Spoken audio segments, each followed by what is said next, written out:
Why don't you tell us about sky breath meditation then? Explain what it is and how is it different from other forms of meditation and breath work? So, our emotions have a specific impact on our physiology. Have you observed when you're happy, you breathe a certain way? Like there's a focus on the in breath, right? And when you're angry, there's a certain kind of breath that comes up, right? Yeah, the exhale, the sigh, Yeah. the anger. Yep. Yeah. And when you're sad, also you go, again, focus Mm-hmm. on the out breath. Mm-hmm. So, in the same way, the mind has an impact on your physiology through your breath. You can have a positive impact on your mind by using the breath in certain ways, by learning to breathe in certain ways. And this is at the core of the principle of the art of living, where the breath, which is in the present moment, can be used in a way to manage your mind. Because the mind does its own thing, right? Right now, as we are having this conversation, hopefully it's still here. Yeah. Very often, what happens is that when you're speaking to somebody, the mind is somewhere else. Either you're thinking about something that happened in the past, or it's anxious about the future. It's rare to find the mind to be present right now. And as we try more and more to bring the mind to the present moment, what happens is that it resists, right? It pushes back on you. And it's very hard, right? You've tried to tell yourself to fall asleep before an early morning flight, and somehow you find yourself in bed, staying awake for longer, right? So it's important to understand that the mind and the body work on opposite paradigms. For the body to be in peak condition, effort is needed. You need to work out, you need to eat right, you need to be able to sleep just the right amount of hours that you need, 6 to 8 hours. But for the mind to be in peak condition, you need to learn how to relax, to let go. And this is where the breath is a powerful tool. The breath helps us bring the mind to the present moment. You're attaching the mind to the breath in that sense.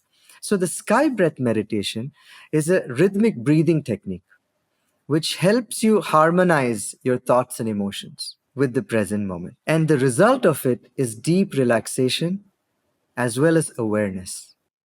So this is a very rare combination. A lot of scientific studies have gone into this technique over the last 45 years. 247 research studies where they find that this program helps you get to that state, that flow state, where you're both relaxed as well as alert. Mm-hmm. The sky breath is very unique in that sense that it uses the breath. You harness the power of the breath to bring the mind to a state of calm. Can you demonstrate an example of the sky breath meditation? Is there only one way to do it, or are there different types? So, the sky breath meditation itself is something that you learn over a period of 6 hours, which is spread over 3 days. So, there are about 40,000 instructors of this technique around the world, Mm. including here in Buenos Aires, in Argentina, where I am. And you learn this over a course of a weekend and you practice it. So, the sky breath itself has 4 different techniques that are part of it and different ways in which you learn to breathe. So it would take a little bit longer than the time we have in the podcast. Can you demonstrate what it sounds like or feels like? So I can demonstrate a different breathing technique. That can help you whenever you're feeling a little nervous, or you're feeling like you want to get in front of like you have a big meeting coming up, or you want to have you're going to get in front of a big group of people, or before, like, you feel a little nervous, right? So one thing that you could do is, even with a little bit of you can take your handkerchief or a piece of tissue, and you just go, hmm. You've seen children do this, right? When they're angry, what do? They stomp their feet and go, hmm, right? And it's called the breath.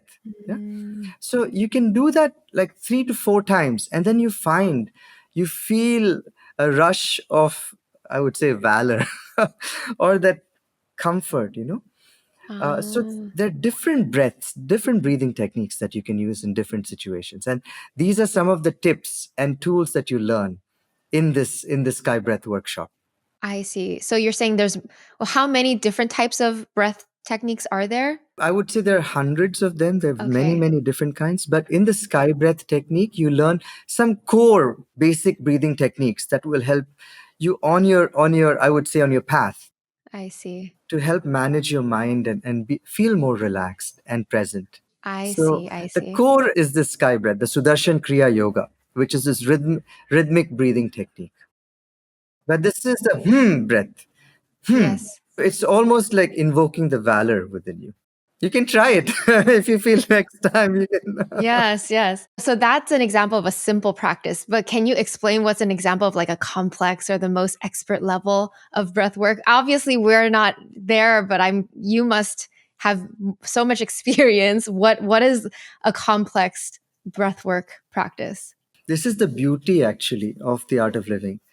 The mind likes to find something very complex, very difficult to do because it thinks that, like I said, no, it's the same paradigm, which is effort. The mind is used to that. You feel like you have to work hard to get ahead in life. You have to, like, Uh-huh. really, with the mind, it's a different paradigm. The harder you try, the more fleeting it becomes, the more Ah. difficult it is to manage the mind. So the simpler, the better for the mind. Oh, I love that. So, which is why even a few deep breaths in and out, it can settle the mind immediately. So, Yes, the mind and the body again work on opposite paradigms. Simpler, the better. So, the sky breath is a simple yet profound technique. It's a rhythmic breathing that you will learn on the program. I see. There are techniques that are harder, right? Where you hold the breath for certain counts and you breathe in certain ways and so on. But the way in which you start is through just understanding the core way in which we breathe, right? You wanted to learn one technique, right, that you learn on the program. So just observe yourself. Take a deep breath in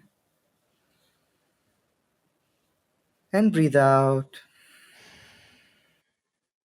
Now as you breathe in, observe if your stomach expands as you breathe in, or is it contracting when you breathe in?